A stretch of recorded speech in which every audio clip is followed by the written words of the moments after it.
I've encouraged all of my employees to make sure that this is not a dog and pony show. Department of Education Superintendent John Fernandez plans to tell it like it is, and he wants his employees to do the same.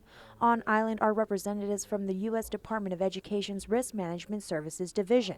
Mark Robinson and Christine Jackson are on Guam specifically to evaluate how far DOE has come along in efforts to get off its high-risk grantee status, a designation they've had since 2004. And with little improvement 5 years later, DOE was placed under a third-party fiduciary agent. In 2009, they came for a validation visit and found that even though we were reporting improvements, that the reality was much different and that we weren't making the progress that we stated.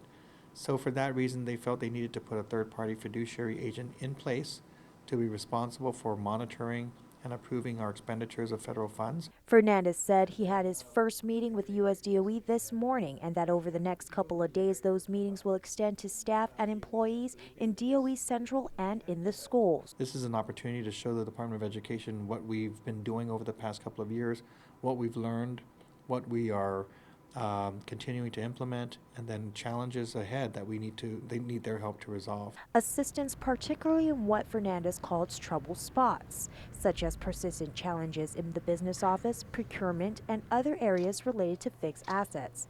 There are problems, however, that DOE is trying to address. We do have an internal audit office that we are ramping up and building capacity by hiring auditors and focusing them in on the findings in our audit and our material weaknesses and so forth.